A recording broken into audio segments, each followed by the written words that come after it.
I That's think a we can no longer assume people understand time management.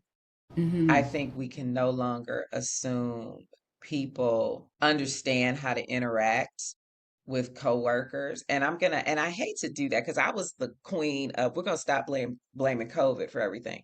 But one thing that I know I think hopefully it'll come back, but I think something that was fractured a bit during COVID is how do you talk to people? How do you have interpersonal connection? Because we were on Zoom for 2+ years and you didn't get to, I always tell people starting my job the way I did, I didn't meet most of my staff until like year two and a half, almost three, Mm. because we were literally at home the first 2 years I was in this job. And so I think that people don't know how to communicate, particularly younger generations who maybe were fresh out of college or very early on in their careers.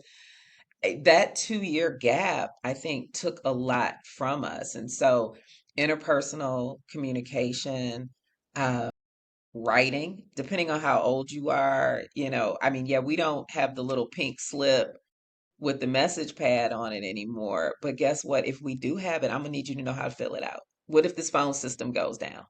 What we are so dependent on tech that when the tech goes left, we still have to be able to do our jobs. And so I think some of those basic things that we learned in high school or undergrad or from our parents and grandparents, I think a lot of that is lost on a lot of us. And I think also because we are so writing in full words, like using full words in communication.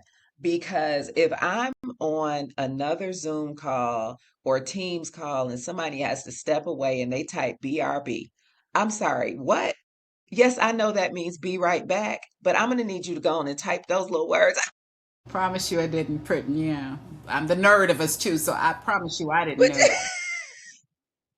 and I mean, it's just because somebody sent me a text.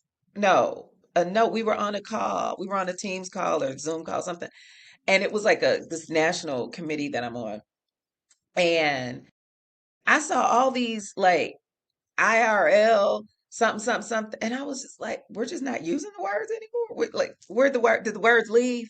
The words have not gone anywhere. And so I think that there's a lot of those common sense things that we take for granted that, again, not to blame COVID, because I feel like typing BRB instead of I'll be right back is a choice. But because we do type and interact, communicate in such clipped communications now, I think we can't just assume that people know how to write, which is why I'm a big fan of a cover letter. If we're interviewing staff, particularly in certain key roles, I want to see a cover letter. Now, even if you ran that cover letter through I don't care because you had to start with something in order for AI to polish it up. Sure. And so I think that people we have really succumbed to the text culture and no a text is one thing, but we use full and complete words and sentences in text, and please don't miss a punctuation mark. Yeah. So it's we have to be mindful of that.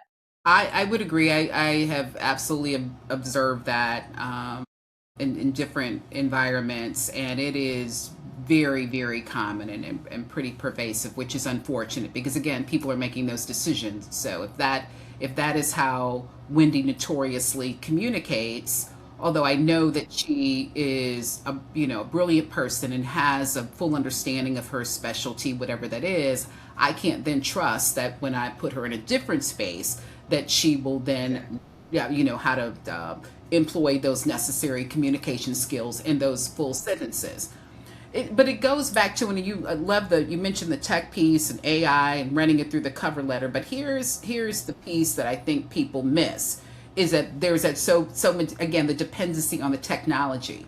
So technology can create this just remarkable candidate that I absolutely have to employ, and then I hire them and then make the discovery that, well, you're not matching what the cover letter or the resume that you sent. So then employers have to take the extra step to, I don't know if it's at the, a lot of times, I don't know if they still do it. A lot of employers would have you have 30 minutes, and here's a writing exercise that we need you to complete. Oh my gosh, you got to pull out pen and paper. So it goes back to that whole preparedness, and I Yeah. believe that everybody's concerned, oh, is technology going to, take over jobs? We want to make sure that we still remain relevant, and Hmm. the way that, as you said earlier, just those fundamentals, those basic mechanics, that we be able to do that.